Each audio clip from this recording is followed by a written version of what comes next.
السلام عليكم يا شباب، لعلكم بخير. النهارده ان شاء الله معانا المحاضره رقم 7 في ماده الجراحه، اللي هي محاضره الامبيوتيشن او محاضره البتر.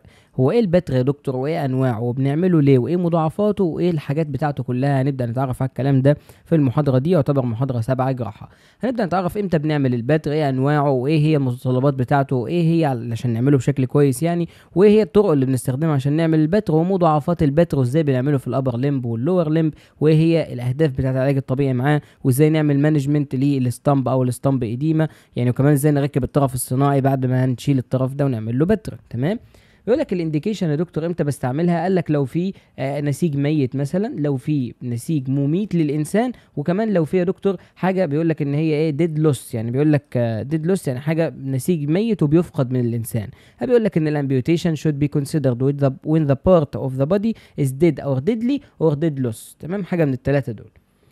فبيقول لك يا دكتور ان الديدلي اللي انت شايفه ده بيكون جنجرين، نسيج ميت بالكامل، لازم ان انا اشيله، علشان لو ما شلتوش من هنا هيبدا يوصل بعد كده لمستويات اعلى. يعني مثلا لو هو في رجلك بس، لا ده ممكن يوصل للني جوينت، وممكن يوصل للهيب، وممكن يموت الجسم كله. بيقول لك ديدلي يعني مميت للجسم. بيقول لك if the limb is returned، لو انت سبت الليمب ده، بيقول لك the life of the patient may be threatened، يعني ممكن حياه الانسان ده تهدد بالخطر ان هو يموت اصلا. تمام. طب ما انا ليه اموته وانا اقطع له رجله وما اخلوش يموت؟ دي الفكره بتاعتنا. بيقول لك لو عنده مالجنسي او جاز جنجرين او كراش انجريز. تمام.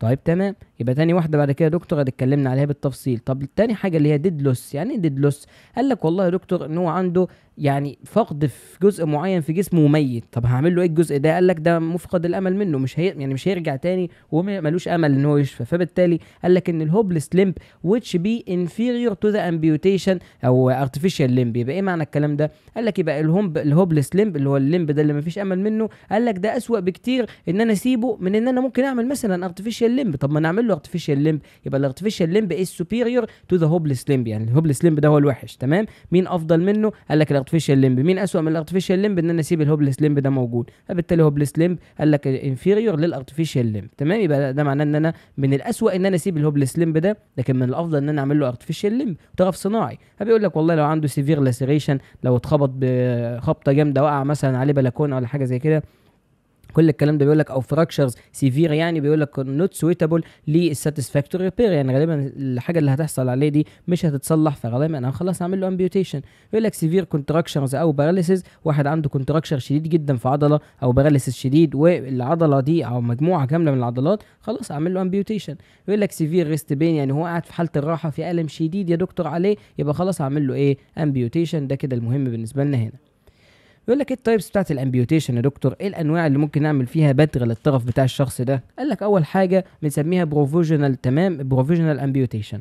ايه معنى كلمه البروفيجنال دي؟ مبدئيه. يعني ايه برضه مبدئيه؟ قال لك يعني مثلا شخص ده قاعد كده دكتور قدامي، هعمل له بتر مبدئي. يعني لقيت ان في جنجرين يا دكتور وصل في صباعه، قلت له تعالى نبتر، قال لك لا مش هبتر صباعي انا خايف. وصل بعد كده للفوت، قلت له تعالى نبتر، قال لك خلاص تعالى انا هبتر دلوقتي. تمام. يبقى وصل للفوت يا دكتور، يبقى انا عارف ان هو ممكن يكمل بعدين، بس هل اقطع له عند الني جوينت؟ طب ما انا اقطع له عند الفوت وخلاص، اشيل له الفوت يا دكتور وخلص الموضوع على كده. تمام. هعمل له مثلا حاجه اسمها ايه، اللي هي الترسو ميتاتارسال امبيوتيشن، اقطع له كده صوابعه كلهم وخلاص من الترسو ميتاتارسال. يعني انا كده قطعت له الترسو ميتاتارسال، وقطعت له برضه الترسل، وخلاص خلصنا على كده. تمام. يبقى اسمها بروفيجنال مبدئيه. بيقول لك لو حد عنده ديابيتس مثلا، او ديابيتك فوت وجنجرين، او اديمه اباف الني، بيقول لك خلاص انا هبدا اعمل له بتر مبدئي، علشان امل ان انا الامل يعني ان انا ممكن بعد كده ان انا اركب له طرف صناعي، ما اقطعلوش مثلا عند الني وانا اقدر ان انا اقطع له عند الليج، ما اقطعلوش عند الهيب وانا اقدر اقطع له عند الني، يبقى اقدر انقذ اكثر ما يمكن انقاذه يعني، وابدا اعمل اقل مستوى اقدر عليه. بيقول لك it is performed when the anticipated the primary، او يعني غير متوقع ان البرايمري هيلينج ده is unlikely to be to a cure. يعني ده معناه ان البرايمري هيلينج، الجرح اللي عنده ده والجنجرين مش هتشفى تاني، انا واثق ومتاكد من كده، فخلاص اعمل امبيوتيشن. قال لك because of the infection او اسكيميا، يبقى عنده انفكشن شديد او اسكيميا شغاله تنتشر ومش متوقع ان هي تخف. تمام. بعد كده بيقول لك it is performed at the lowest possible site so that the further amputation is necessary. تمام. يعني بيقول لك لو انت مطالب ان انت اقطع في اقل مستوى تقدر تقطع فيه، زي ما قلت لك لو تقدر تقطع في الني اقطع في الني، ما تقطعش في الهيب. لو تقدر تقطع في الفوت اقطع في الفوت، ما تقطعش في الني. تمام. طيب فبالتالي ليه بقى بيقول لك if the further amputation is necessary، يعني بيقول لك لو مطالب منك تقطع اكتر من كده نقطع بعدين، لكن دلوقتي خلينا في اللي احنا فيه، نقطع حته صغيره جدا. تمام. يقول لك it will be result on the stump، يعني بيقول لك ده هينتج عنه stump يا دكتور of adequate length، يعني ده معناه ان انا لازم اسيب حته فاضيه كده علشان اقدر ان انا بعد كده اركب فيها الطرف الصناعي، يبقى اسمها stump بقى، ان انا اسيب الحته الفاضله دي عشان اقدر ان انا اركب له بعد كده ايه، يعني مثلا لو سبت له 5 سم مثلا ولا حاجه اقدر اركب له فيها طرف صناعي. قال لك بعد كده فري درينج، يعني بيقول لك ان انا لازم اصرف السوائل اللي فيها، بيقول لك ما يعني بمعنى ايه الكلام ده، ما تقفلهاش خالص، لان ممكن فتحه معينه يا دكتور نفتحها تاني ونقطع بعد كده تاني، فبيقول لك ما تعملش يا دكتور القفله النهائيه ان انت تقفل على الجرح بعد ما قطعته تقفل تماما. قال لك لا، سيب حته فاضيه كده، وهنقول بعد شويه ازاي بتسيب الكلام ده علشان ممكن نقطع زياده، فممكن نعرف الكلام ده نعرفه بعد شويه يعني. قال لك should be provided by the employing either حاجه اسمها جلونوت اللي هو الجلونوت ميثود، او ان احنا نستخدم حاجه تاني اللي هي او بتر مثلا فلاب امبيوتيشن with enclosure. تمام، يعني بعدين ممكن نقفل، لكن دلوقتي ما تقفلهاش، لان احنا ممكن نفتح المكان اللي قطعنا فيه ده، وممكن نقطع حته كمان بسيطه فوق، يبقى الكلام ده ممكن يبقى بسيط، لكن لو انت قفلت هنضطر نقطع في مستوى اعلى من المستوى اللي احنا بنقطع فيه دلوقتي. تمام، دلوقتي بقى قال لك في نوع تاني يا دكتور معايا من البتر، الاول اللي كان البروفوجنال اللي احنا شفناه، النوع التاني دلوقتي معايا اللي هو اسمه ديفينيتيف امبيوتيشن، يعني انا خلاص يا دكتور انا خدت قرار نهائي ان الشخص ده مثلا قطع مثلا قطع رجل واحده مثلا، فبالتالي لا ده احنا لازم نقطع اعلى منها، فبالتالي بيقول لك ايه عشان نهذب المظهر بتاعه والكلام ده، بيقول لك لازم نقطع في حته معينه بعد ما عمل مثلا البروفوجنال اللي في الاول المبدئي، قال لك لا عايزين نعمل حته زياده ديفينيتيف، احنا واثقين ومقررين والدنيا تمام، وقعدنا فكرنا شويه عملنا الديفينيتيف بعد كده. قال لك when the primary healing او when primary healing is most likely to occur، يعني انا عارف ان انا لو قطعت في المستوى ده الهيلينج هيحصل بشكل كويس، والامبيوتيشن should be planned provided ideal stump، يعني بيقول لك لازم اديله تفكير ما كامل، بيقول لك بلاند خططنا للكلام ده وعملنا له بعد كده ايديال ستامب، يعني طرف صناعي ممكن يكون جاهز، فانا هقطع علشان المكان الجديد اللي انا هقطع عليه يناسب الطرف الصناعي اللي انا هركبه. تمام، يبقى انا هقطع في مستوى يخليني المستوى اللي اسيبه، انا قطعت حته في حته تانية هسيبها، اللي اسيبها الاسطمب دي هتكون مناسبه لتركيب طرف صناعي. قال لك ممكن اعملها حاجه اسمها اند بيرنج امبيوتيشن، يعني يقدر ان هو يحمل عليها، وممكن تكون نون اند بيرنج امبيوتيشن اللي هي اسمها كون بيرنج، يعني اللي هو ما يقدرش يحمل عليها بمعنى صح. هل الكون ده المخروط انت تقدر تحمل عليه؟ اكيد لا. فبالتالي تعال نشوف النوعين دول. قال لك يبقى يا دكتور الاند بيرنج امبيوتيشن انا اقدر ان انا اخلي العين ده يحمل على الحته دي بعد ما اقطعها، يقول لك it is done when the weight is to be taken through the end of stump، يعني انا هخليه يحمل وزنه على نهايه الحته اللي انا سايبها بعد القطع. قال لك خلاص يبقى اعمل له end bearing. طيب بيقول لك therefore the scar must be terminal and the bone must be solid not allowing او not hollow. بيقول لك ان انا ما ينفعش اسيب البون ده يا دكتور عادي كده هو وخد يلا على العظمه على طول وحمل عليها، ما ينفعش انا اخليها يحمل عليها وفي مثلا بون اند، ما ينفعش احط له عظمه كده واقول له يلا دوس على العظمه، ما هيتوجع وهيبقى فيه الم شديد وممكن يتفتح السكين اللي موجود من هنا ده. فبالتالي قال لك must be solid not hollow، ما ينفعش تكون هالو، ما ينفعش تكون مجوفه كده، لازم تكون سوليد ومقفوله بالكامل بشكل كويس. قال لك which means، وده يعني ان انا لازم اكون cut through the through او near للجوينت، لازم اقطع جنب الجوينت على طول او قريب جدا من الجوينت through الني، حاجه اسمها through knee يعني. يقول لك والتكنيك بتاع through knee ده اسمه ايه؟ اسمه seams amputation. يبقى seams amputation ده ممكن الشخص يحمل على رجله عادي بعد ما نعمل له البتر ده. طب يا دكتور والناحيه التانيه بقى اللي هي اسمها النون اند بيرنج، يعني ده مش هيحمل على الحته اللي انا قطعت عندها. تمام، يبقى ايه اللي بيحصل بقى؟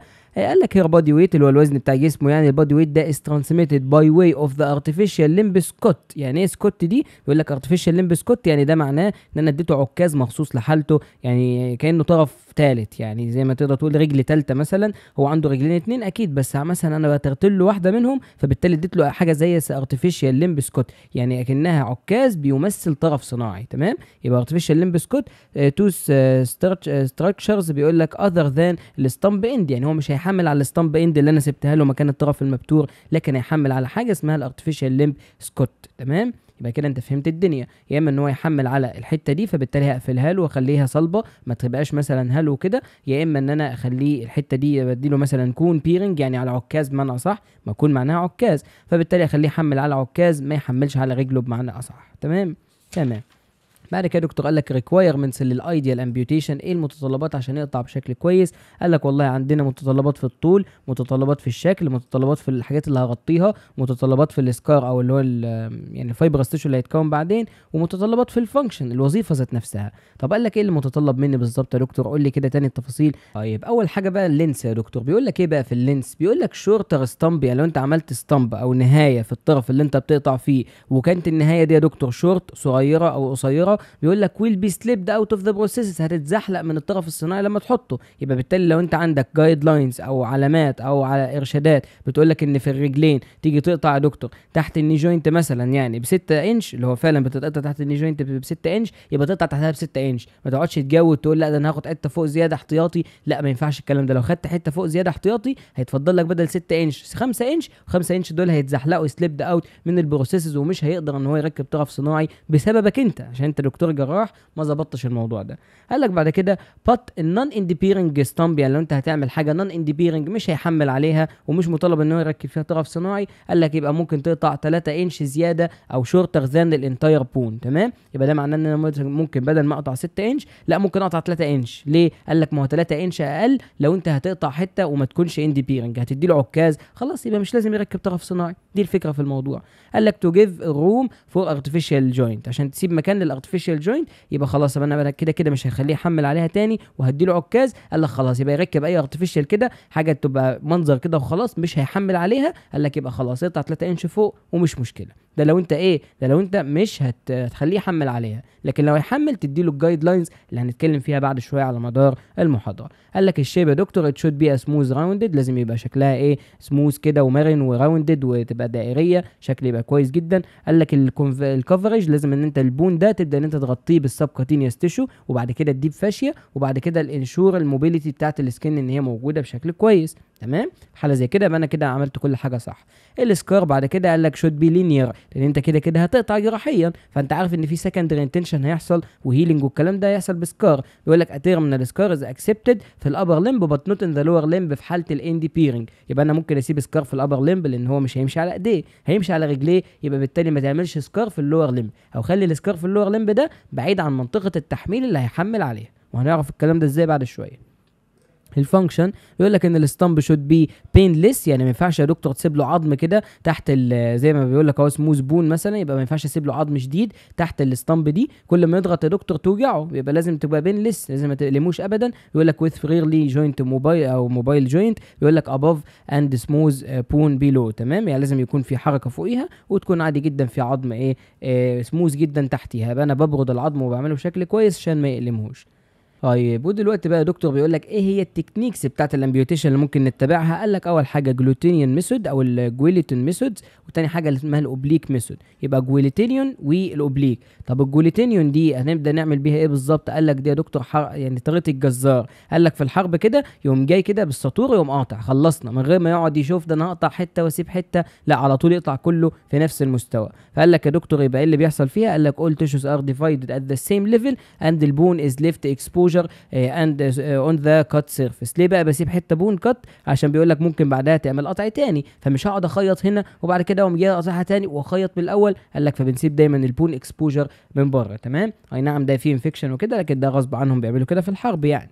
بعد كده بيقول لك الاوبليك ميثود يا دكتور، ايه بنعملها في الاوبليك ميثود دي؟ قال لك الاوبليك ميثود ده خلاص، ده انا العيان ده جالي قال انا عندي السكر يا دكتور وعندي رجلي فيها كذا وعايز ابترها، فخلاص بنبدا نتفق هتيجي بعد اسبوع هنبترها والكلام ده على طول. تمام، بيقول لك an oblique epileptical incision is made. يعني ايه oblique epileptical incision؟ يعني انا ببدا اقطع كده يا دكتور، عايزين بس ايه رسمه كده نوضح عليها. قال لك باجي اقطع كده يا دكتور والطرف اللي موجود قدامي اهو، قال لك ادي الطرف اللي قدامي صح كده يا دكتور، ادي ده طرف، فبالتالي ده لو هو موجود بالشكل ده كده يبقى انا كده قطعت له ايه؟ قطعت له جلوتيون. تمام، او الجويليتون. تمام، يبقى انا كده في حرب مثلا جيت ايه قطعت له الحته دي كده. تمام، طب لو انا بقى عايز افكر معاه بقى واقطع بصراحه بشكل صح اعمل له ايه؟ قال لك يبقى يا دكتور ادي الطرف اللي موجود عنده اهو، وانا رحت جاي في الطرف ورحت قطعت له بالشكل ده. فين العظمه يا دكتور؟ قال لك العظمه اهي في النص اهي. تمام، بالشكل ده كده العظمه اهي. تمام، وانا قطعت له ازاي؟ انا قطعتها له بكيرف. ليه يا دكتور هنا كيك يعني هقطعها بكيرف يعني؟ قال لك لا، انت بتقطع له بكيرف علشان تجيب الحته اللي من هنا دي، وطبعا العظمه في النص، وبتجيب بعد كده حته تاني تسيبها له من هنا من فوق. يعني انا عايز اقطع مثلا في المستوى ده، فبالتالي بعمل ايه؟ قال لك بقطع حته في السكن فوق المستوى وحته في السكن تحت المستوى، ادي حته فوق وحته تحت. ليه بعمل الحركه دي؟ علشان اقوم جايب يا دكتور الحته اللي من تحت دي لما اخلص بقى وكل حاجه اقوم مغطيها بالحته دي، اخيط دي في دي، تمام؟ فبالتالي يكون الحته اتغطت بشكل كويس جدا. ليه؟ لان انا لو سبتها له يا دكتور اكسبوجر كده وسبت لها له بالقطع اللي كان في الاول بقى، تعالى اوريك القطع اللي كنا عاملينه في الاول ده. قال لك القطع البايظ اللي في الاول ده يا دكتور، ده العظمه موجوده في النص اهي، تمام؟ يعني العظمه هي موجوده اكسبوجر يا دكتور في النص، وبالتالي مش هينفع نهيل على كده، العيان ده رجله هتوجعه على طول لو قعد يدوس عليها. فبالتالي بعمل له اللي انا قلت لك عليه اللي بالشكل ده كده، تمام؟ علشان نبدا ان احنا نجيب الحته دي ونقوم ضامنها على الحته دي ونخيط بشكل كويس، فبالتالي كل حاجه تبقى تمت بشكل ممتاز جدا، تمام؟ طيب يبقى الاوبليك ميثود يا دكتور، قال لك ان اوبليك ابيليبتيكال انسيجن بنبدا ان احنا نعملها، بيقول لك اتس ابر اند، يعني الحته اللي فوق بقى فيها بيقول لك اباف الليفل بتاع البون. يعني انا لو عايز اقطع مثلا عند 6 سم، لا هبقى الابر اند دي هتبقى عند 4 سم. بيقول لك بعد كده واللور اند بتاعتها بتبقى اقل يا دكتور من الليفل بتاع البون. بيقول لك اهو بص ازاي، بيقول لك اهي لور ذان الليفل بتاع الديستال ايكوال ديستال ساينس، يعني اللي هي الحته اللي في الاخر. بيقول لك والحته اللي في الاخر دي يعني بناء عليها يا دكتور هنزل تحتها مثلا ب 2 سم ولا هطلع فوق بالبون ب 2 سم، هعرف ازاي؟ قال لك الحته اللي من فوق قلت لك فوق مثلا ب 2 سم مش مشكله قوي، لكن الحته اللي من تحت دي لازم تكون تحت الليفل اللي انا بقطع عنده بمسافه، المسافه دي تساوي الديامتر بتاع الليمب. يبقى الديامتر بتاع الليمب مثلا لو كان 6 سم اللي هو القطر الكامل يعني الديامتر، يبقى ده كده هقطع تحتها ب 6 سم. لو كان مثلا 7 سم اقطع ب 7 سم، كان 2 سم اقطع ب 2 سم، وهكذا. وده بنسميها اسم مهم جدا اسمه سيمز امبيوتيشن. يعني ايه سيمز امبيوتيشن؟ زي اللي بيحصل في الانكل كده، ازاله القدم مثلا، قال لك انا بشيل في الانكل يا دكتور بسيب الكالكينياس يعني عشان يحمل عليها. فبالتالي يا دكتور هنشوف طبعا صور للكلام ده، بس لازم تبقى عارف ان انا بسيب هنا حته اوبليك، حته تحت المستوى وحته فوق المستوى، علشان ابدا بعد كده ان انا الحته اللي من تحت دي اجيبها وايه اعملها في الحته اللي من فوق. هنشوف لها صور طبعا زي ما قلت لك. بعد كده الطريقه الثالثه يا دكتور اللي معايا قال لك اسمها راكيت ميثود. يعني ايه راكيت ميثود ده يا دكتور؟ قال لك مش انت عارف المضرب بتاع التنس؟ قال لك مضرب التنس لو بيبقى شكله عامل كده، ده بيبقى شكل مضرب كده ونازل منه الحته من دي، وده ايه مضرب كده، مضرب يعني من الاخر، تمام؟ اللي هو فيه نص دايره كده من فوق يا دكتور، تمام؟ بالشكل ده، وفي العصايه بتاعته ايه اللي من تحت، ده المضرب بتاع التنس. فبالتالي قال لك احنا بنعمل كده بالظبط. طب بنعمل كده فين بالظبط؟ قال لك في الاصابع يا دكتور. يعني لو ده اصبع مثلا واحد، بيقول لك ادي الصباع بتاعه كده، تمام؟ فانا هاجي اعمل له شكل المضرب ده في الصباع بتاعه. طب ازاي يا دكتور؟ قال لك ده الصباع موجود بالشكل ده كده، او هو موجود هنا مثلا. قال لك بعمل له ايه انا بقى؟ قال لك اقوم جاي كده يا دكتور من فوق، او عامل له الدايره اللي بتاعه المضرب بالشكل ده، دي الدايره. طب عصايه المضرب فين؟ قال لك عصايه المضرب من تحت كده. طب ايه الهدف من كده؟ قال لك يعني انت يا دكتور بتقطع له كل ده وتشيل له الحته اللي من فوق دي وبتفتح له فتحه زياده من تحت. طب ليه افتح له فتحه زياده من تحت؟ قال لك علشان اخليه يبقى متاح ان هو يتحرك بالجوينت بتاعه. ليه؟ لان الصباع ده عقل، في عقله من هنا وفي عقله من هنا، دي عقله ودي الثانيه ودي الثالثه. فبالتالي انا بفتح له، انا شلت له الحته اللي من فوق خالص، العقله اللي من فوق دي اكسجن نهائي بقى، شلتها كلها، لكن بسيب بعد كده فتحه بسيطه علشان يقدر ان هو يتني صباعه بعد كده في الحته الزياده دي وما يوجعهوش. فدي بقى الفكره بتاعت الراكت ميثود، ان انا بقطع بيه دايره من فوق دي، وبعد كده بنزل بالعصايه بتاعتها من تحت، فتحه او شرخ كده ببدا ان انا اعمله بالمشط، تمام؟ يبقى دي اسمها راكيت ميثود. قال لك ستريت انسيجن واز كاريد بروكسيمالي فروم ذا سيركل اور ابيليبتيك انسيجن. يعني انا بعمل سيركل وتحتها على طول بيبقى مين؟ ستريت انسيجن، خط كده طولي ببدا ان انا اعمله، يبقى يا اما بعمل سيركل او ابيليبتيك انسيجن وتحتها الستريت لاين، تمام؟ يبقى سيركل او ابيليبتيك انسيجن، تمام؟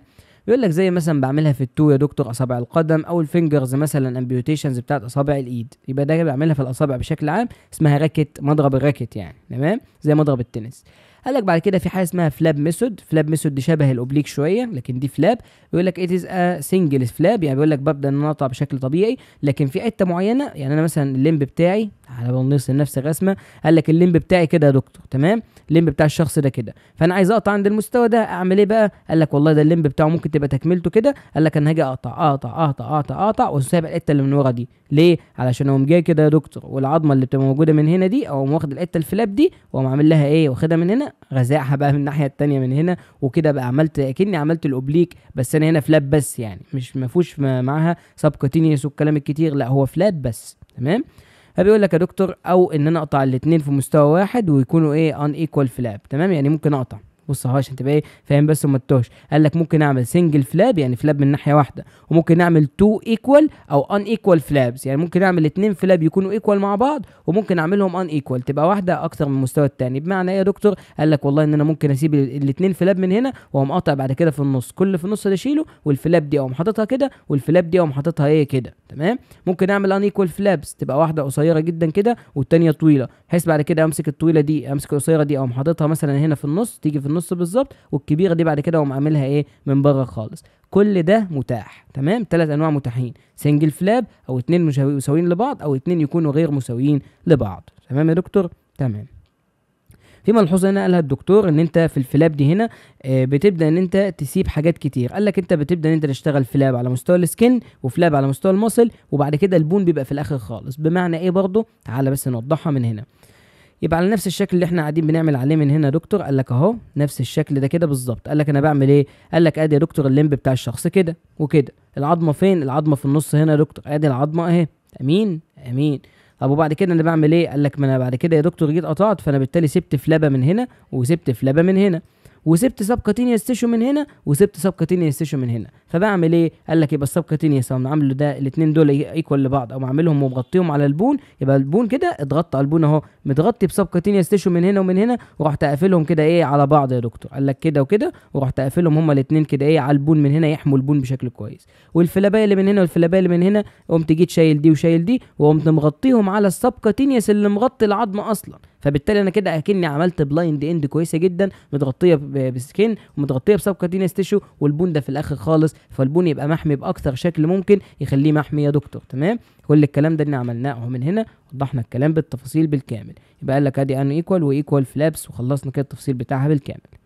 الكومبليكيشن بعد كده يا دكتور بتاعه الامبيوتيشن ايه المضاعفات؟ قال لك خلي بالك وتحفظهم زي اسمك. تحفظهم زي مين يا دكتور؟ زي اسمك. قال لك ايرلي كومبليكيشن، هبدا اعمل له الفلاب او سوري هعمل له الامبيوتيشن من هنا، قطعت له رجله يا دكتور. ايه اللي بيحصل بعد كده؟ قال لك لا قدر الله يا دكتور بعد ساعتين من البتر الاقي عنده هيماتوما. تمام. يعني ايه هيماتوما؟ رجله كلها احمرت يا دكتور من الحته اللي انا قاطعها دي وخيطت عندها، الاقي كل الحته دي حمرت يا دكتور ومالت دم، وبص حاجه خطيره جدا طبعا هيماتوما.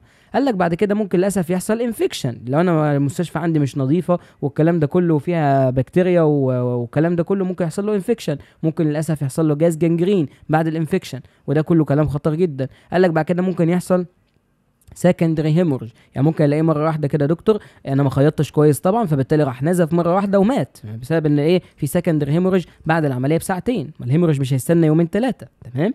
يقول لك بريك داون اوف ذا سكين فلاب، يعني انا عملت له السكين فلاب وبص وجبتها له يا دكتور وحطيتها له صح، وعملت الاثنين يمين وشمال وايكوال والكلام ده وظبطت الدنيا، لقيتها مره واحده يا دكتور حصل له ايه بعد العمليه بساعتين بالظبط، ما بيستناش بعد كده اكتر من كده. بريك داون للاسف للسكين فلاب، تبدا ان هي تتدمر بالكامل يا دكتور وما تبقاش موجوده طبعا، لان نون هيلينج فلاب بسبب اللوكال والجلوبال فاكتور اللي هي الجنرالايزد فاكتور اتكلمنا عليها المحاضره رقم 6 المحاضره اللي فاتت. بعد كده قال لك في ليت كومبليكيشن. خلي بالك بقى هنا يا دكتور في الليت كومبليكيشن عشان مهمين جدا. ايه هم الليت كومبليكيشن اللي موجودين معانا؟ قال لك اول حاجه ليت كومبليكيشن موجود معايا كومبليكيشن على مستوى السكن، وكومبليكيشن في المصل، وكومبليكيشن بعد كده بس هي المصل بس، وبعد كده كومبليكيشن في الارتري وفي النيرف، وحاجه اسمها في النيرف طبعا في حاجات كتير وهنبدا نتكلم عليهم بالتفصيل. قال لك اول حاجه كومبليكيشن يا دكتور مضاعفات على مستوى السكن. ايه اللي ممكن يحصل في السكن؟ قال لك ممكن يحصل لي اكزيما، الاقي ان جلده كله في السبكاتينيوس بدا ان هو يبقى محمر جدا. قال لك ممكن الاقي في حاجه اسمها كالوزايتس. تمام. كالوزايتس دي اللي ممكن الاقي فيها يعني كالو بمعنى اصح كده. قال لك زي اللي بيشتغل في فرن عيش تلاقي ايده كلها مليانه كالو كده وناشف، الجلد ناشف تحت ايده والكلام ده.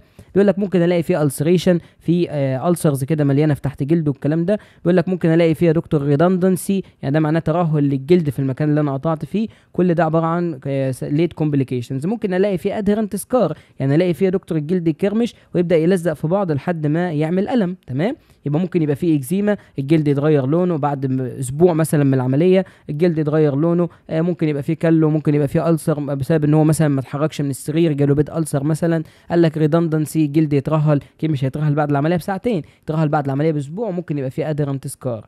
قال لك بعد كده المصل ممكن الاقي فيه اكسسيف مصل ليفت، يعني ممكن انا اسيب بالغلط، يعني سبت وانا بعمل عمليه حاجات كتير جدا من العضلات، سبت عضلات كتير مي بريفنت يوز اوف بروبر بروثيسز، يعني وانا سبت له عضلات كتير لدرجه ان هو بعد شهر يا دكتور لما جه يعمل بروثيسز مش قادر ان هو يحط رجله في البروثيسز الابيثيسيس دي، فده بعد العمليه بكتير بتبان، يعني مش بتبان في اول يومين ولا اسبوع حتى. يقول لك بعد كده الارتري may be occluded leading to ischemia، يعني ممكن الارتري ده لو انا قطعت غلط ممكن اسيب الارتري يتضغط عليه بشكل معين وبالتالي يعمل اسكيميا، والارتري ده يحصل له نيكروزس ويبدا يجيب بتر زياده للشخص ان هو يحصل له نيكروزس اكتر. تمام. بعد كده بيقول لك يا دكتور مشاكل في النيرف، ودي مهمه جدا، حاجه اسمها الفانتوم ليمب. ايه معنى الفانتوم ليمب؟ قال لك والله يا دكتور ده بيبقى طبيعي في الاول، يصحى من النوم كده يقول لك الحمد لله يا دكتور وانت ما بترتش ايدي، وهو اصلا ايده مبتوره، لكن هو حاسس ان هي لسه موجوده علشان لسه مركز الاحساس في المخ ما ادركش ان هو لسه فقد ايده. تمام. فالفانتوم ليمب بيقول لك continuous feeling of the missing limb، او missing limb، وخلاص هي دي النقطه بتاعتنا. يبقى بعد باسبوع مثلا خلاص ما بيبدا ان هو ينسى الفانتوم ليمب دي، وبتروح من عنده خالص ويبدا يرجع ان هو خلاص يشوف ايده مقطوعه، الحمد لله خلاص ايدي اتقطعت، انتهى الموضوع. تمام. يدرك الموضوع. يقول لك بعد كده في حاجه اسمها ستامب نيوروما. قال لك يعني ايه الكلام ده؟ قال لك ان الدكتور ما شدش العصب، فبالتالي حصل بريشر على مستوى التند بريشر. بيقول لك ايه معنى الكلام ده؟ الدكتور المفروض يشد العصب قبل ما يقطع وبعدين يقطع عشان العصب يبعد عن مستوى القطع، لان هو هقول لك انا بمعنى ايه. بمعنى ان العصب ده دكتور تنسابيليتي، يعني في تنسابيليتي كده ممكن يتشد، فلو انت شديت العصب وقطعته يبقى العصب لما يتقطع هيرجع لمستوى زي الاستيك كده. الاستيك انت لما تيجي تشده وتقطعه مش هيرجع لمستوى القطع، لا هيرجع اقل من مستوى القطع، فبالتالي بعد كده انت لما تحط السبكاتينيوس تيشو والفلاب والكلام ده العصب هيبقى بعيد عن المستوى بتاعك ده، فبالتالي مش هيحصل ضغط على العصب. لكن لو قطعت العصب من غير ما تشده هيبقى العصب ده في مستوى القطع، كل ما الشخص ده يجي يدوس على الرجل بتاعته او يحمل عليها يجي له ستامب نيوروما بسبب البريشر، تند بريشر زي ما انت شايف كده، ان هو كل ما يضغط على رجله الالم يوصل للعصب لانه بيضغط على العصب حرفيا، فلازم تشد العصب وبعدين تقطع كدكتور يعني جراح. طيب بعد كده يا دكتور بيقول لك في حاجه كده اسمها الكوزالجيا. ايه معنى الكوزالجيا دي؟ قال لك كوزس معناها السبب، وكوزالجيا معناها المسببيه، يعني الم ليه سبب معين، سببه معروف يعني اكتشفوه طبيا. فبيقول لك والله من كتر ما هم فرحوا لما اكتشفوه سموه الحاجه اللي لها سبب. تمام. لان حاجات كتير في الجسم ملهاش سبب. بيقول لك والله يا دكتور ده عباره عن سيفير بيرنينج بين، الم حرقان شغال يحرق في العين على طول يا دكتور. ليه؟ بيقول لك ديو تو فورميشن اوف ارتفيشال ساينابس. ما بين مين ومين يا دكتور الارتفيشال ساينابس دي؟ يعني في نهايتين عصبيتين التحموا مع بعض. بيقول لك الافرنت سيمباثيك يا دكتور، افرنت سيمباثيك. ايه معنى الافرنت سيمباثيك؟ قال لك يا دكتور مش انت عندك حاجه اسمها كاتينيوس سنسوري نيرفز في الجلد بتاعك بتحس بدرجه الحراره والكلام ده؟ قال لك ايوه يا دكتور فعلا لما بحس بدرجه حراره عاليه وابقى في الشمس مثلا وكده جلدي بيعرق. فقال لك طب جلدك بيعرق ليه؟ سالت نفسك السؤال ده قبل كده؟ قال لك يا دكتور عشان عندك الكاتينيوس نيرفز دي تبعت اشاره للهايبوثالاموس فوق خالص للدماغ، فالدماغ يبدا يبعت اشاره للسمباثيك علشان السمباثيك يبدا انه يبعت اسيتايل كولين، ده اللي هو الحاجه اللي كانت شاذه شويه عرفناها قبل كده في السكين، اللي هي السمباثيك يبعت اسيتايل كولين علشان يشغل الايه الغدد العرقيه يخليك تعرق. فبالتالي قال لك للاسف يا دكتور هنا انت قطعت السمباثيك، فبالتالي بدل ما السمباثيك يبعت اشاره عشان تعرق قال لك ده الاشاره اللي بتاعت العرق دي هتقوم رايحه للافرنت سنسوري فايبر اللي كانت ريسيفد باي السمباثيكتومي. تمام. يعني انت قطعت السمباثيك دلوقتي، فبالتالي الاشاره اللي المفروض تخليك تروح وتعرق دلوقتي للاسف حصل ساينابس ما بين السنسوري نيرف اللي بيحس باقل اشاره. قال لك ده لو وصل له اقل اشاره يا دكتور بستيميوليشن وكده يبقى انت حفزته اكنك بالظبط غزيت حد كده بابره. تمام. فلما انا اغزك بابره السنسوري نيرف ده يشتغل. طب لما السمباثيك يا دكتور يدي اشاره للسنسوري اكني شغال بغزك بابره على طول بشكل مستمر. فبالتالي تخيل كده ان انت بدل ما الافرنت سمباثيك ده يروح يخليك تعرق ويروح للغدد العرقيه والكلام ده كله، قال لك للاسف ده هيروح للسنسوري نيرف، هيبدا كل ما تعرق او كل ما تحس بحراره كل ما تفضل بدل ما تعرق يا دكتور للاسف هيبقى يجي لك الالم على طول في السنسوري نيرف، يعني يحصل ستيميوليشن للسنسوري نيرف بسبب الارتفيشال ساينابس اللي اتكونت دي، وبالتالي دي مصيبه سودة. ده كل ما العيان ده يحب يعرق مش هيعرق بس هيتألم. انت متخيل؟ يعني مش عارف يقلل درجه حراره جسمه بالعرق ومش قادر يعرق وشغال يتألم في كل مره، والم شديد جدا، سيفير بيرنينج بين، انا وانت مش هنقدر نستحمله طبعا، فالم شديد جدا وحاجه صعبه جدا طبعا. تمام. فبعد كده دكتور بيقول لك في مشاكل في الجوينت زي الجوينت ستيفنس، ده بعد العمليه بقى بسنه ممكن يحصل له جوينت ستيفنس، ممكن يحصل له جوينت ديفورميتي، الاقي في عظميه طلعت في حته عن حته. بيقول لك البون ممكن يحصل بون ديفورميتي برضه بعد العمليه مثلا بسنتين ثلاثه، الاقي في ايه يا دكتور؟ الاقي في حاجه اسمها سبير فورميشن، بدا من هو يحمل على الجوينت كتير والكلام ده كله العظم يحصل فيه سبير فورميشن زوايا عظميه، ممكن يحصل له اوستيومايلايتس ده بعد العمليه ب6 شهور ولا حاجه. بيقول لك بعد كده بروجيكتنج بون، ممكن الاقي العظم بدا يطلع ويبرز لبره. تمام. يبقى ده لو ما اتغطاش كويس ممكن العظم ده خرم الجلد وطلع. انت متخيل؟ حاجه صعبه جدا طبعا. ودلوقتي بقى هنبدا ان احنا نتكلم يا دكتور على حاجه اسمها الفور كوارتر امبيوتيشن. ايه معنى الفور كوارتر؟ ان انا اقطع الطرف من فوق خالص، يعني اشيل الكوارتر، اشيل ربع جسم الشخص ده. ما انت عندك يا دكتور جسمك 4 اجزاء، فانا ممكن اشيل ربع الجسم، يبقى دي حاجه اسمها فور كوارتر امبيوتيشن. قال لك في حاجه اقل منها شويه اسمها شولدر ديسلوكيشن او ديس ارتكيوليشن. ديس ارتكيوليشن يبقى اجي عند الهيد بتاعه مين، بتاعه الهيومرس من هنا ومقطعها. تمام. بعد كده قال لك في حاجه اسمها ريست ديس ارتكيوليشن، ان انا اجي في الريست جوينت واقوم عامل له ايه، باتر من هنا. قال لك في حاجه اسمها ترانس البو، اللي هي بيلو البو ارتكيوليشن، يعني الالبو جوينت موجود من هنا، او انا عامل ايه يا دكتور؟ قال لك انا قاطع تحت الالبو جوينت بمسافه ايه، بمسافه 7 سم او 7 انش زي ما هنعرف بعد شويه. قال لك في حاجه اسمها ترانس شولدر ارتكيوليشن اسمها اباف البو، برضو اباف البو دي بتبقى من الاكروميوم بروسيس كده، تعد 8 انش لتحت وتقطع. هنعرف الكلام ده طبعا دلوقتي بالتفصيل يا دكتور.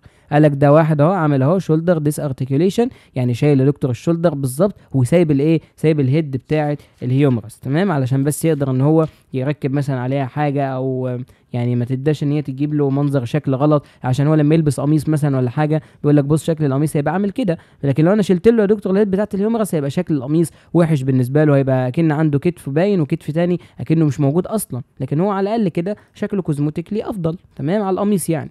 تمام. يقول لك في حاجه اسمها كراكنبرج امبيوتيشن. طبعا الكراكنبرج مش الرسمه دي، تمام، هي الرسمه اللي موجوده من هنا يا دكتور، ان انا ببدا ان انا اجيب له ايده كده، وابدا ان انا انزل له وابدا ان انا ادي له كده فراغ تاني، وابدا اخلي له الالنا والراديوس اكنهم صباعين. طب عارف يعني ايه صباعين؟ يعني اجي له مثلا يا دكتور في ايده من هنا، اخلي له ايده دي كلها، ادي مثلا نقول ان دي ايه، دي كده المفروض لاترال طبعا في ايده اليمين، يبقى دي كده الايه الراديوس. تمام، دي الراديوس اللي من هنا دي، ودي الالنا من جوه. تمام، يبقى انا هعمل له ايه يا دكتور؟ قال لك هجي له كده عادي جدا واقوم فاتح له كده يا دكتور الحته دي، فاتح له فتحه في النص كده، يبقى دي كده كلها عباره عن الراديوس. تمام، بعد كده هعمل ايه، اسيب فتحه كده ومسافه، وبعد كده واخد له الراديوس او الالنا من النص من هنا، يبقى هو كده عنده الالنا من هنا وعنده الراديوس من هنا اكنهم صباعين بالنسبه له في ايدين الاثنين. ده اللي انا هعمله له عشان يبقى اسمه كراكنبرج. تمام، يبقى شكله زي كده بالظبط، لكن مش الصوره دي يعني. تمام. طيب تعالى دلوقتي بقى يا دكتور نبدا نشوف دلوقتي التفاصيل بتاعت السلايد ده. قال لك والله ده اسمه ابر لمب امبيوتيشن. بيقول لك في الابر لمب امبيوتيشن نبدا نتعرض لشويه حاجات مهمه جدا. ميجور امبيوتيشن، وعندي بعد كده ايه تاني، عندي هل عندنا ماينور امبيوتيشن؟ عندنا بعد كده ديستال امبيوتيشن. يبقى انا عندي الاثنين دول مهمين جدا، نبدا نتعرف عليهم دلوقتي بالتفصيل. عندي ميجور واللي بعد كده اللي هي الديستال امبيوتيشن. ميجور امبيوتيشن قال لك يا دكتور دي جراحات كبيره جدا زي الفور كوارتر امبيوتيشن زي ما قلت لك عليها من شويه. قال لك دي انديكيتد ا مالجنانت تيومر موجود مثلا في السكابيولا، انت متخيل؟ فبالتالي لازم اشيل كل ده يا دكتور مع بعض من اول السكابيولا لحد الكلافيكل حتى، وابدا اشيل له برضه دراعه كله، يبقى انتاير ريموفال اوف ذا هول ابر لمب يا دكتور اند شولدر جيردل، يعني الاثنين يتشالوا مع بعض، شولدر جيردل وكمان الابر لمب. انت متخيل؟ دي حاجه صعبه جدا طبعا، ربنا يعافينا منها طبعا. يقول لك بعد كده في حاجه يا دكتور اسمها ديس ارتكيوليشن، دي سهله شويه. قال لك والله ده ديس ارتكيوليشن، انا بعمل ارتكيوليشن كده ما بين الشولدر جوينت وما بين الشولدر جيردل يعني، او مقطع في النص. تمام. قال لك ريرلي، نادره شويه، بس انديكيتد في بعض الحالات يعني. ريرلي انديكيتد، صعب ان انت تلاقي ان حد يقول لك اعمل ديسلوكيشن مثلا او ديس ارتكيوليشن للشولدر، مش موجوده اليومين دول يعني. تمام. طيب بعد كده في ايه تاني يا دكتور؟ قال لك في حاجه اسمها اباف البو امبيوتيشن. دخلنا في الجد بقى، وقت الحفظ وقت الفهم. تمام. قال لك يعني ايه اباف البو امبيوتيشن يا دكتور؟ قال لك اباف البو يعني انا باجي فوق الالبو. طب يعني ازاي هيجيبها بقى الكلام ده؟ قال لك دي الاوبتيمم بتاعها بيكون اللينس، الاوبتيمم لينس بتاعها الطول المناسب بتاعها في الجايد لاينز بقى، عشان يقدر الشخص ده يركب طرف صناعي بعدين يكون 8 انش فوق الاكروميوم بروسيس. يبقى ده معناه او من الاكروميوم بروسيس. يبقى انا بشوف يا دكتور فين الاكروميوم بروسيس اللي بدا ان هو يطلع من الاسكابيولا، انزل تحته تحته تحته تحته تحته تحته ب 8 انش. يبقى تعالى كده نيجي للشخص ده، قال لك تعالى كده مثلا ده فين يا دكتور الاكروميوم بروسيس؟ الاقي مثلا هنا مثلا، او منزل بعد كده من هنا مثلا عشان ده الليمب اللي موجود، او منزل بعد كده ايه 8 انش يا دكتور من النقطه دي، انزل انزل انزل 8 انش لحد هنا مثلا، ادي 8 انش، واقوم قاطع بعد كده ايه في الليفل ده، يقطع كده الدكتور. تمام. تمام. طبعا بالطرق اللي احنا عارفينها، الاوبليك بقى والفلاب والكلام اللي احنا عارفينه. تمام. تمام، من البروفيجنال والتفاصيل دي. قال لك بعد كده دكتور يبقى 8 انش تحت الاكرونيوم بروسيس او الاكروميوم بروسيس، يقول لك ابدا اقطع على طول، اسمها اباف البو. تمام. يبقى بيقول لك دي النقطه بتاعت المهمه. بيقول لك ايفن فيري هاي امبيوتيشن از نيسيسري، بيقول لك لو انت ممكن تقطع فوق خالص، بيقول لك لو ده مطالب منك، يعني ده صعب شويه ان انت توصل للليفل بتاع الشولدر. بيقول لك ذا هيد اوف ذا هيومرس شود should be spread، يعني لازم انت تسيب الهيد بتاعت الهيومرس، علشان بيقول لك ده since it is severe as supporting البروسيسز، يعني بيقول لك حاول تسيبها علشان لو هيقدر ان هو يركب بروسيسز بعدين او طرف صناعي يبقى على الاقل يعني الطرف ده موجود يقدر ان هو يتركب في الهيد بتاعت الهيومرس من هنا، تمام، اللي هي فين اهي هيومرال هيد، تمام. يقول لك حاجه تانية برضو maintenance الشولدر ويتس، ان هو يسيب عرض الشولدر كده، ان هو الشولدر يمين وشمال لما يلبس قميص او قلت لك او حاجه زي كده يبقى باين ان هو ما عندوش بتر في الغالب، يعني مش اي حد من بعيد كده يقدر يلاحظ الكلام ده. طيب بعد كده بيقول لك ايه تاني يا دكتور؟ في حاجه اسمها ديس ارتكيوليشن اوف ذا البو، يعني بيجي في الالبو يقطع. يقول لك يوزنج ايذر سنجل posterior flap او ايكوال anterior and posterior flap، يعني يا اما يسيب حته فلاب كده من posterior وماخدها على الانتيريور يربطها، يا اما يسيب حتتين زي بعض ويبدا يربط دي على دي، تمام، بالجراحه يعني.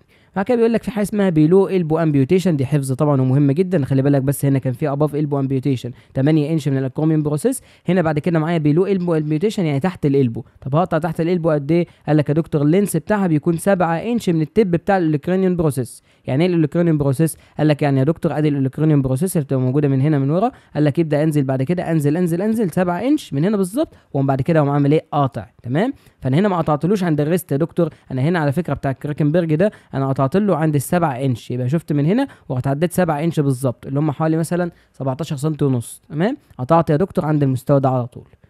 بعد كده بيقول لك يا دكتور but evenly if short stump can be achieved، لو هتقدر تعمل شورت ستامب بيقول لك الفور ارم امبيوتيشن از preferred above الالبو امبيوتيشن، يعني لو عندك شورت ستامب صغيره شويه قال لك ومفيش غيرها طبعا وانت مضطرين ان انت تحط له شورت ستامب، طبعا ده مش الاساس، لكن لو انت مضطر ان انت تحط له شورت ستامب ومفيش غيرها قال لك ممكن اقطع له حته كمان من الالبو علشان اقطع في مستوى اعلى شويه عشان اقدر ان انا اركب له الستامب ده، تمام. قال لك بعد كده حاجه اسمها ايكوال انتر بوستيرور فلاب، ممكن انا استخدمها فاشن، بيقول لك ممكن ابدا استخدم النوع ده. يقول لك بعد كده ده اوبتيند طبعا للتيرمينال ترانسفيرس سكار، بيقول لك ده ممكن يسيب ترانسفيرس سكار كده احسن ما يبقى السكار على البون ذات نفسه. يقول لك ويل بي درون اب بتوين طبعا التو بونز، يعني ممكن كده اسيب السكار ده بين الاثنين بونز، ممكن على فكره اعمل الكراكنبرج زي ما انت شايف بتوين تو بونز، او عامل كده ايه الفتحه اللي انا بقول لك عليها دي، فتحه في النص كده واخليه له كانه عاملين صباعين، يبقى الالنا والراديوس اكنهم صباعين في ايده، تمام. دي الفكره بتاعت النقطه دي. قال لك عشان الجلد ده دكتور ما يدخلش بين العظمتين، قال لك which not be drawn up to البونز، بيقول لك لازم تخلي فيه الترانسفيرس سكار افضل من ان انت تخلي فيه اللونجيتيودنال سكار، تمام. خلي بالك لما يجي يسالك في الام سي كيو which is more obtained، قال لك التيرمينال ترانسفيرس سكار ولا اللونجيتيودنال سكار، يبقى تقول له تيرمينال ترانسفيرس سكار، عشان ده مش هيخلي فيه يعني درون بتوين التو بونز، مش هيخلي فيه حاجه ما بين الاثنين بونز ان هم يجوا على بعض يعني، تمام. بعد كده دكتور بيقول لك ان في حاجه اسمها ديستال امبيوتيشن، بيقول لك بارشال فينجر امبيوتيشن او كومبليت فينجر امبيوتيشن. بيقول لك الفرق ما بينهم البارشال فينجر بيقول لك ثرو الفالنكس او الانترفالنجال جوينت يوزنج سنجل بالمر فلاب، هبدا استخدم الريكت يعني طريقه الريكت سنجل بالمر فلاب والموضوع بسيط جدا، تمام.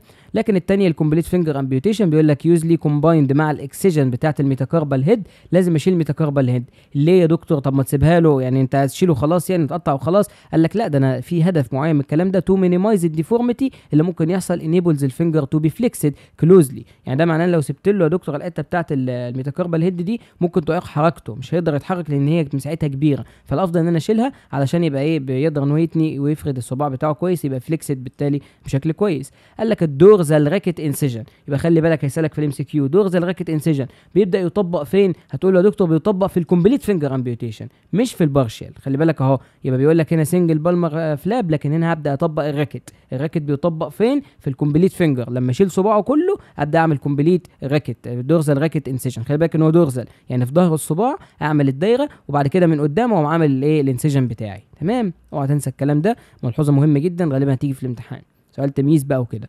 قال لك اتز امبلويد وذ ذا بليد سيركلز، بيقول لك هبدا اعمل سيركل يا دكتور زي ما انت شايف في الروت بتاعه الفينجر، بعد كده ابدا ان انا اعمل هاندل لاينج طبعا للدورزم بتاع الميتاكاربال بون، بيقول لك والفالنكس بعد كده از ديستراكتبل او ديستراكتد، هبدا اشيل الفالنكس يعني بيقول لك في الميتاكاربال هيد از اكسايزد، يعني هبدا اشيل الفالنكس وابدا اشيل كمان الميتاكاربال هيد، كل ده بيتشال مع بعض. خلي بالك ده اسمه ايه يا دكتور؟ اسمه دورزال راكت انسيجن في الكومبليت فينجر امبيوتيشن، تمام. هكذا بيقول لك في ثمب امبيوتيشن ابدا اشيل الثمب كله، في هاند امبيوتيشن اشيل الايد، في بعد كده ريست امبيوتيشن اشيل الريست كلها، يبقى خلي بالك في هاند وفي ريست مختلفين عن بعض. قال لك الثامب يا دكتور بيقول لك ثامب از ريبريزنت 50% من الفانكشن بتاعت الهاند ديو تو اوبوزيشن اكشن، يعني انت بالاكشن بتاع الاوبوزيشن ده انت بتعمل 50% من حركات الهاند، فصعب ان انت تشيل الثامب يا دكتور. يبقى دكتور يعني ايه؟ يعني تبع كل السبل الممكنه وفي الاخر اضطر انه يشيل الثامب غصب عنه فشاله.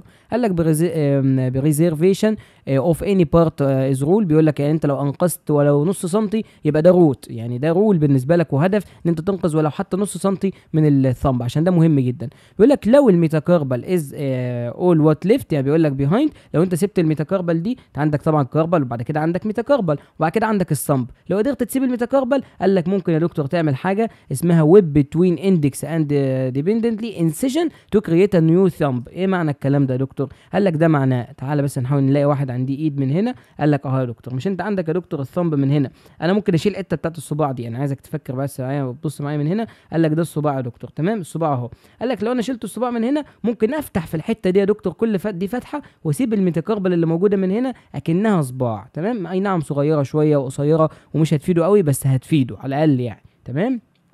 يبقى احسن من بلاش. ودلوقتي بقى يا دكتور عندي هاند امبيوتيشن وعندي ريست امبيوتيشن، ايه الفرق ما بينهم؟ قال لك اول حاجه نتكلم على الهاند امبيوتيشن، من باينه كده من اسمها ان انا هقطع فوق مستوى الريست، يعني مش هوصل لمستوى الريست في القطع بتاعي، دي حاجه بسيطه اسمها هاند امبيوتيشن، بسيطه يعني. قال لك نو فورمال امبيوتيشن ار ديسكرايبد، يعني مفيش فورمال امبيوتيشن اسمه هاند، يعني ده مش حاجه رسميه يعني، لكن بيقول لك since the smallest stump is better than any artificial hand. ايه معنى الكلام ده؟ قال لك يا دكتور لو انا هقدر ان انا اسيب له smallest stump يعني حته مبتوره صغيره جدا وسايب له مكانها حته تاني موجوده لسه ستامب وكده ممكن يركب على طرف صناعي، قال لك دي احسن بكتير يا دكتور من اي طرف صناعي، من اي ايد صناعيه بالكامل. يعني لو قال لك انا هل اقطع حته صغيره من الهاند ولا اقطعها كلها واجيب له طرف صناعي، قال لك لا اقطع صغيره، حته صغيره احسن، وسيب له سمولست ستامب حتى لو صغيره. قال لك دي بيتر ذان اني ارتفيشال هاند، لان دي ممكن يتركب عليها ارتفيشال حته صغيره، لكن ارتفيشال هاند بالكامل هتبقى صعبه عليه ان هو يتداركها ويقدر ان هو يتعامل معاها بشكل كويس. فقال لك بعد كده ذا رول از تو بريزيرف از ماتش هاند از بوسيبل، يعني قدر المستطاع انقذ ما يمكن انقاذه من ايد العيان ده، تمام؟ بيقول لك بعد كده ريست امبيوتيشن، بيقول لك الامبيوتيشن ثرو ذا ريست بريميتس مور بوسيبل برونيشن اند سوباينيشن، يبقى غصب عنك كده ما ينفعش يا دكتور انت تيجي بدري، ما ينفعش تيجي كده تعملها لي مثلا حاجه اسمها بيلو البو، بيلو البو اللي هي 7 انش تحت الاكروميون، ما ينفعش تعملها لو انت تقدر تعمل الريست امبيوتيشن، لان ده هيسمح لك ان انت تعمل برونيشن وسوباينيشن وبروفايدد بيتر بروستيك كنترول، هيقدر ان هو يخليه يتحكم في البروستيك، ولو عنده طرف صناعي يقدر يعمله يمين وشمال والدنيا تبقى حلوه. يقول لك ار هاير امبيوتيشن افضل من الهاير امبيوتيشن. مين الهاير امبيوتيشن؟ للريست امبيوتيشن اسمها بيلو البو امبيوتيشن، هي 7 انش تحت الاوليكرينيون بروسيس، يبقى انا ممكن ابدا اقطع عند 7 انش تحت الاوليكرينيون وممكن اقطع عند الريست، فبالتالي لا انا هنا اقطع احسن من عند الريست، احسن من ان انا اقطع عند الايه بيلو البو او هاير ليفل يعني، تمام؟ دلوقتي بقى جراحات اللور لمب يعني وكده، يقول لك هيب ديس ارتكيوليشن، اقطع له الهيب بالكامل يا دكتور اهو. بعد كده في حاجه اسمها ترانسفيرس اللي هي اباف الني، وفي عندي بيلون ني برضو. قال لك اباف الني دي بتكون في الغالب يعني 11 انش تحت الجريتر تروكانتر، وممكن اخليها 6 انش تحت الجريتر تروكانتر، هنا ده اقل مستوى. بيقول لك بعد كده في ني ديس ارتكيوليشن، ابدا من الني جوينت كده اجي مقاطع في النص. قال لك في حاجه اسمها بيلوني، بيلوني دي بتكون 6 انش تحت الني جوينت. وبعد كده عندي حاجه اسمها فوت امبيوتيشن، يعني بمعنى صح كده هشيل له رجله من هنا، لكن دي في الغالب مش بتطبق يعني، تمام؟ وهنا بقى دكتور بيقول لك حاجه كده اسمها ايه ترانس ميتاتارسال امبيوتيشن، دي بنسميها اسم تاني كده اللي هي ري امبيوتيشن. ايه معناها يا دكتور؟ قال لك الفلاب اللي هو كان سايبها ده كله كان سايبه فلاب، بعد كده واخد الفلاب راح حاططها هنا تاني وراح خيط، يبقى عمل فين الانسجن؟ عمله هنا، لكن هو هيحمل فين على وزن جسمه؟ هيحمل هنا، فده شيء كويس جدا ان هو مش هيحمل على مكان الجرح، دي الفكره في الموضوع. اسمها ترسو ميتاتارسال او الترانس ميتاتارسال امبيوتيشن، يعني في نص الترسال بونز وهم جايين كده رحت قاطعهم. طيب هنا بقى دكتور بيقول لك بيلوني امبيوتيشن، بيقول لك تحت الني جوينت ب 6 انش زي ما قلت لك ابدا اقطع. بيقول لك ده حاجه اسمها تو امبيوتيشن مع ري امبيوتيشن، ري امبيوتيشن ان انا اقطع الترسل والميتاترسل، اسمها ترانس ترسل يعني من هنا، تمام؟ يبقى في نص الترسل كده او مقاطع واقطع معاها الصباع، لكن في حاجه اسمها تو امبيوتيشن اقطع التو بس اللي هو البيك تو من هنا. قال لك ده هنا دكتور اكس راي للترانس ميتاترسل امبيوتيشن اللي هي تو امبيوتيشن، قال لك ترانس ميتاترسل يعني في نص الميتاترسل كارت قاطع، ده هنا تو امبيوتيشن اهو بص قطعت التو بس، تمام؟ بيقول لك ده مالتيبل تو امبيوتيشن، بيقول لك قطعت يا دكتور كتير جدا، مش عارف بقى مش واضح عليه، مش هتوضح على فكره، تمام؟ بس بيقول لك اهو قطعت يا دكتور التوز من هنا اللي باللون الاحمر دول كلهم مقطوعين، تمام؟ خلي بالنا من الكلام ده. بعد كده دكتور بيقول لك ايه، دخلنا دلوقتي بقى على حاجه مهمه جدا اسمها لور لمب امبيوتيشن. بيقول لك تعالى بقى نشوف التفاصيل اللي فيهم. قال لك هايند كوارتر امبيوتيشن، اللي هي بنسميها برضو الهيمي بيلفيك هيمي بيلفيكتومي. تمام، يعني ايه هيمي بيلفيكتومي؟ قال لك يعني انا بشيل حته من البلفس مع رجل الشخص، مع يعني مهم حته من البلفس مع رجله، دول الاثنين الاساسيين. قال لك بعد كده ممكن يبقى عندي هيب ديسلوكيشن، بعد كده عندي اباف الني امبيوتيشن، وبعد كده عندي كمان اللي هو ترانس ني امبيوتيشن او ثرو ني امبيوتيشن، بعد كده في بيلو ني امبيوتيشن، وبعد كده خلاص يعني ما اظنش ان في حاجه ثانيه نبدا نتكلم عليها هنا. يبقى اول حاجه دكتور قال لك هايند كوارتر، قال لك ده مالجنانس للاسف يا دكتور، بيكون ديستنت in which removal of the entire lower limb and some of pelvic bone، شيل حته من عظم البلفس للاسف معايا. تمام، وبعد كده قال لك في حاجه اسمها هيب ديس ارتكيوليشن. قال لك مالجنسي بيبقى فيري ديفيكولت تو يوز البروسيسز، للاسف هبدا ان انا اعمل له هيب ديس ارتكيوليشن. يعني ايه هيب ترانس ديس ارتكيوليشن؟ قال لك قطعت من هنا، فللاسف مش هيبقى في حته ثانيه اعمل له فيها طرف صناعي، يعني هجيب له منين حته؟ مفيش، ما هو للاسف قطع كله. تمام، فدي صعبه جدا طبعا، ما بالك بقى ان الهايند كوارتر ده اصعب واصعب طبعا. تمام، بيقول لك وبعد كده في اباف ني امبيوتيشن، دي بقى بتبقى هاديه شويه. قال لك يا دكتور اباف ني يعني فوق الني، بيقول لك ده الايديال بلينس بتاعها بيكون 11 انش فوق التب بتاع الجريتر تروكانتر او من التب بتاع الجريتر تروكانتر. فانا شفت التب فين يا دكتور؟ نزلت تحتها ب 11 انش ورحت عامل باتر. تمام، بالطرق اللي احنا عارفينها. قال لك مينيمم بدل 11 انش ممكن استخدم 6 انش بيكوز الهاير ليفل سسبتبل طبعا للادكتور باور، ممكن يبدا ان هو سفشنت الادكتور باور يقللها شويه، از نوت ريتيند مش هترجع تاني طبعا الباور بتاعتها. يقول لك it can be done equally او unequal flaps، زي ما احنا عارفين الطرق بتاعه القطع. يبقى ده معناه ان انا ممكن من 11 انش وممكن من 6 انش، اقل حاجه 6 انش، اوعى تنسى الكلام ده. يبقى الاساس 11 اسمها اباف ني، يبقى اباف ني انا بعد من الجريتر تروكانتر 11 انش يا اما 6 انش. قال لك بعد كده ثروني امبيوتيشن. قال لك يعني ايه ثروني؟ يعني في النص الني كده، اللي بنسميها اسم تاني طبعا اللي هي الني ديس ارتكيوليشن، الاسم الاصح بالنسبه لها. قال لك نوت كومون از لارجلي فلاب، لان محتاجه لارج فلاب جدا. ده انت عندك الني جوينت يا دكتور نهايتها دي مليانه يا دكتور عظم، انت متخيل ان الناس ساعات بيعملوا اباف الني امبيوتيشن احسن ما يعملوا الترانس ني؟ انت متخيل؟ يعني ده يقول لك ده انا هقطع حته اكتر يا دكتور بس ده افضل لي. ليه؟ لان هي محتاجه لارج فلاب، يعني لازم اخد له فلاب يا دكتور ضخمه جدا، ومش هقدر ان انا اجيبها بسهوله. تخيل اقطع نص بطن العيان عشان اعمل له بيها فلاب مثلا، شيء صعب جدا. ولا حته من الثاي، حته كبيره جدا طبعا. بيقول لك required which طبعا is difficult to achieve في الاسطمب طبعا will be bulbinous. بيقول لك هتبدا ان هي تكون ضخمه جدا طبعا ومش هتلائم العيان اللي قدامي ده، وصعبه جدا طبعا. بيقول لك ده حته bulbinous ضخمه جدا لما يبدا يحمل عليها. بيقول لك not be fitted on the good artificial limb، يعني في الغالب مش هيلاقي لها كمان artificial limb، فالافضل ان هو للاسف يعمل الاباف ني امبيوتيشن. لو يقدر يعمل بيلو ني يبقى ممتاز طبعا، ده وفر حته زياده. لكن لو الني ذات نفسها مصابه يبقى غصب عنه عشان يعمل يعني يركب طرف صناعي يبقى يعمل اباف ني امبيوتيشن. بيقول لك طب وبيلو ني دي معناها ايه يا دكتور؟ قال لك الايديال 6 انش تحت الليفل بتاع الجوينت ذات نفسه اللي هو الني جوينت، تحت الليفل بتاع الني جوينت ب 6 انش ابدا ان هو يقطع على طول. بيقول لك اور 1 هاند بريدز بيلو التيبيا، يعني ممكن تيبيال تيبروستي. بيقول لك ممكن بعرض ايده، يعني بعرض ايد كامله يا اما بعرض 6 انش. طبعا هو انت تشوف الاطول، لو هو ايده اطول، لو هو ايده لو 6 انش افضل، لكن افضل ال 6 انش. اسالني يقول لي ليه؟ اقول لك علشان دي مقاسات معتمده دوليا يا دكتور في الايه، في الاطراف الصناعيه. كل الاطراف الصناعيه معموله 6 انش، مش عارف 7 انش تحت الكرينيون، مش عارف مثلا نقول 8 انش مثلا من الاكروميوم بروسيس، مش عارف 11 انش مثلا من الجريتر تروكانتر، او 6 انش من الجريتر تروكانتر، او 6 انش فوق الني، او 6 انش تحت الني. كل الكلام ده هو المعروف، او 6 انش تحت الني مفيش فوق الني يعني. يبقى ده كله الكلام المعروف والحاجات اللي هي موجوده عالميا، فمش هعمل له امبيوتيشن مخصوص علشان اعمل له بعد كده ارتفيشال ليمب مخصوص، الكلام ده مش هيتم. تمام، بيقول لك بيكوز اللور ليفل اوف سيركيولاتوري از بور، يعني بيقول لك كل ما ننزل لتحت كل ما يبقى السيركيوليشن ده بور وصعب جدا. بيقول لك اند بون از نوت ويل بروتكتد باي ذا سوفت تيشو، يعني بيقول لك الافضل ان انا اخد له حته فوق افضل من ان انا انزل له لتحت، يعني مع ان ده يزعل يخلي عين زعلان بس ده الافضل بصراحه. تمام، بيقول لك ذا ستامب شود بي شورتر ذان 2 انش، يعني الستامب ده افضل ان هو يكون اقل من 2 انش في الطول بتاعه. بيقول لك بعد كده يعني اقلل 2 انش من الطبيعي، يعني لو هو 6 ممكن استخدم اقل من 2 انش، يعني بدل ما 6 خليه 4 مثلا. يبقى ليه الكلام ده؟ بيقول لك so that it can be retained inside the socket بتاع اثناء الفليكشن بتاع النيو كده، ممكن ادخله اثناء في خلال السوكت، يعني اللي هو السوكت ده اللي هو عباره عن الطرف الصناعي اللي انا ببدا اركبه له. بيقول لك ممكن اقصر 2 انش عن ال 6 انش اللي انا بقطع عليها، بيقول لك علشان بس اقدر ان انا اركبه له في الطرف الصناعي. بيقول لك it is done using البوستيريور اند شورت انتيريور فلاب، يبقى بوستيريور لونج بوستيريور وشورت انتيريور. يبقى الهم من ورا تكون بوستيريور كبيره وانتيريور ممكن تبقى صغيره عادي. بيقول لك اند فلاب شود بي انكلود الديب فاشيا، لازم تبقى فيها ديب فاشيا، وكمان فيها الكاف ماسل. بيقول لك انكلود البوستيريور فلاب، يعني ده معناه ان الكاف ماسل لازم تبقى في البوستيريور فلاب. ليه بقى؟ لان انا بستخدم لونج بوستيريور، فلازم يبقى هي اللي فيها كل حاجه. بيقول لك والفيبولا اسكات فيرست، بيقول لك بشيل الفيبولا الاول، وبعد كده بيقول لك از ديفايدد اند 1 انش هاير ذان التيبيا، يعني بخلي التيبيا الفيبولا فوق شويه لان هي مش مهمه قوي زي ما انت عارف. بعد كده بخلي التيبيا تحتها، بيقول لك ب 1 انش مثلا تو اوبتين الكونشنس ستامب، يعني بيقول لك بشكل مخروطي، يعني عشان يبدا ان هو رجله تبقى بشكل مخروطي يناسب ان هو يدخلها في الستامب او الطرف الصناعي. في بعد كده عندنا ديستال امبيوتيشنز، بيقول لك تو امبيوتيشن، وبعد كده حاجه اسمها ري امبيوتيشن، وبعد كده حاجه اسمها ترانسميترسال امبيوتيشن. تمام.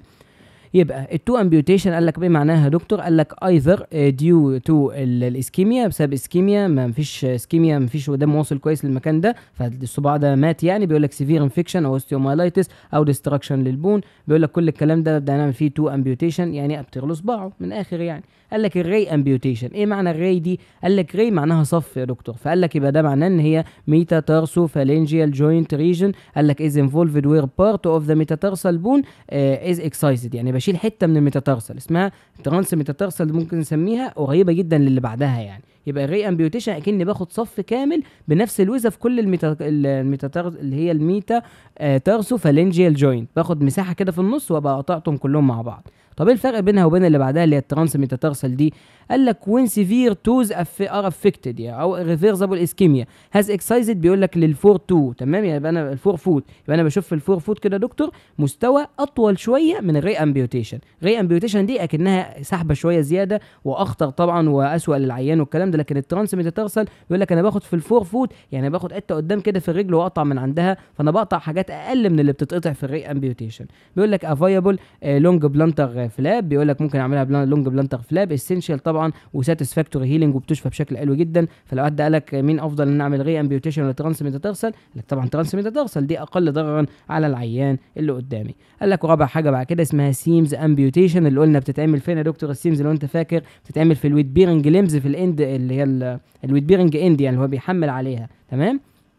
بقى لك يا دكتور دي بتكون ديس ارتكيوليشن على مستوى الانكل جوينت، يبقى انا في نص الانكل جوينت كده وقاطع نص الانكل، وبالتالي بعد كده في الانكل ذات نفسه اقوم شايله، تمام. بيقول لك وذ ريموفال للماليولاي، ببدا اشيل الاثنين ماليولاي وابدا اشيل التيبيال ارتيكولار سيرفيس، تمام، علشان ما يبداش ان هو يعني الارتيكولار سيرفيس ده اول ما يضغط عليه يعمل لي الم والكلام ده، لا بشيله على طول، تمام. يبقى اسمها سيمز امبيوتيشن، اخليه يحمل على رجله، بس انا كده هشيل رجله طبعا فهحط له طرف صناعي مكان رجله اللي هي فوت صناعيه، بس فوت بس يعني. بيقول لك اتس بيتر ذان بيلوني، افضل من ان انا اعمل بيلوني، انا احسن اشيل له الحته دي بس لان انا هديله مساحه اكتر، وكل ما انقذت حته اكبر كل ما كان ده افضل. قال لك احسن من البيلوني امبيوتيشن، بيقول لك سايكولوجيكالي بيتر للعيان نفسيا كده ان هو ما يلاقيش رجله، احسن من ان هو يلاقي واحد جنبه كده قطع بيلوني يعني، تمام. بيقول لك اونلي ستامب فود نون از اليفانت بوت، بيقول لك انا كديله اليفانت بوت يعني زي كده ما تقدر تسميها ان انا بديله حذاء كامل، الحذاء بتاعه او الجزمه اللي بيبدا يلبسها بتبقى عامله زي اليفانت بوت كده، زي يعني زي رجل الفيل كده تبقى كبيره عشان تقدر ان هي تستحمل رجله كلها. بيقول لك بيشنت كان ووك اون ذا ستامب، يقدر يمشي عليها جدا وذاوت بروسيزس كمان. بيقول لك ات هوم يعني بالحاجه اللي انا مركبها له دي ممكن يمشي في البيت عادي جدا. بيقول لك بات انفورشنتلي ريكوايرز ري امبيوتيشن تو بيلوني، يعني ممكن لا قدر الله دكتور بعد فتره معينه الاقي ان هو مضطر ان هو يعمل بيلوني. طب ليه يا دكتور؟ ده انت عملت له سيمز امبيوتيشن وحاجه كويسه، طب ليه تعمل له بعد كده تاني بيلوني؟ قال لك للاسف بعد 7 ل 10 سنين بيقول لك الاند بيرنج ستامب ممكن ريزلتنج ان السريشن، ممكن تعمل له السريشن وتعمل له السيراتيف تيشو بسبب اللي هو بيحمل عليها كتير. ممكن تعمل له كولاجين اللي هي الكوليسيس او الكوليسايتس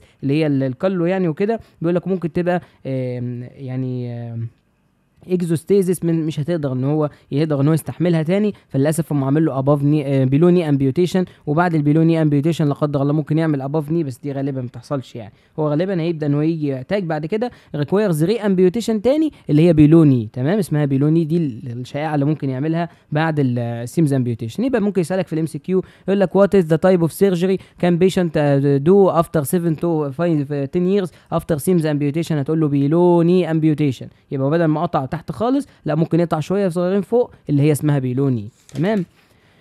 اخر 3 سلايدات يا دكتور. فيزيوثيرابي ايمز بيقول لك والله ده بيقول لك انفولفز كونتينوس اسسمنت للبيشنت على طول، نيد الابيليتي بشوف انا محتاج العيان ده عايز ايه بالظبط وابدا ان انا اديها له طرف صناعي بقى ولا ريهابيليتيشن ولا ايه بالظبط، ولا اعلمه على عكاز ولا اقوي له مثلا عضلات معينه تناسب العكاز اللي هيشيله. يقول لك سيت تريتمنت بلان على حسب كده اديله الخطه العلاجيه. يقول لك بيشنت شود اتشيف، ايه اللي ممكن العلاج الطبيعي يعمله مع العيان ويخليه العيان يعمله؟ قال لك اندبندنت سيلف كيرنج، يعني يعتمد على نفسه. اعلمه مثلا على عكاز يا دكتور لو كان ويت بيرنج او نون ويت بيرنج اند لمب، اخليه يتعلم على عكاز بشكل كويس. قال لك اندبندنت اندور موبيليتي، يقدر انه يتحرك جوه البيت يتحرك بره البيت برضه، ويقدر انه يكون جيت انتو اند اوت مينز ترانسبورت، يقدر يدخل ويطلع من وسائل المواصلات. ريتيند للليجرز الهوبيز والورك بتاعه والسوسايتي، يقدر انه يعمل كل الكلام ده مع المجتمع. بيقول لك بايلاترال امبيوتيشن، للاسف لو كان عنده بتر في رجلين الاثنين يا دكتور بيقول لك ده للاسف ممكن يبقى حاجه صعبه شويه. يقول لك مور برون تو ديفلوب الهيب اند ني كونتراكشرز، لان هو للاسف هيكون ديو تو ديكريز موبيليتي، قد يهمل حركته لان هو لاقي رجليه الاثنين مبتورين. يعني هو لو رجل واحده يقول لك ماشي هقدر امشي واتحمس وكده، لكن رجليه الاثنين مبتورين يا دكتور ده حاجه صعبه جدا. لو حادثه عربيه ولا قطر ولا الكلام ده كله بيبتر رجليه الاثنين، شيء صعب شويه. بعد كده دكتور بيقول لك مانجمنت اوف ذا ستامب، ايه معنى الكلام ده؟ قال لك والله الستامب ده يا دكتور عرفنا ان هي الحته اللي بيسيبها الجراح بعد ما يعمل البتر، بيبقى في حته كده في رجل العين اسمها ستامب، اللي هي الحته اللي كانت فيها الجرح يعني وقطعنا فيها. قال لك بالتالي يا دكتور امبورر مانجمنت اوف ذا ستامب، لو انت ما اشتغلتش كويس على الستامب دي والدكتور الجراح ما عملش فيها مانجمنت بشكل كويس، يقول لك ده one of the major causes of delayed rehabilitation بتاعت العلاج الطبيعي. يعني الجراح لو غلط وانت بتشتغل كدكتور علاج طبيعي مع جراح مش فاهم، هتبدا انت تلاقي ان في delayed rehabilitation، العيان ما بيخفش، العيان ما بيلتئمش الجرح بتاعه.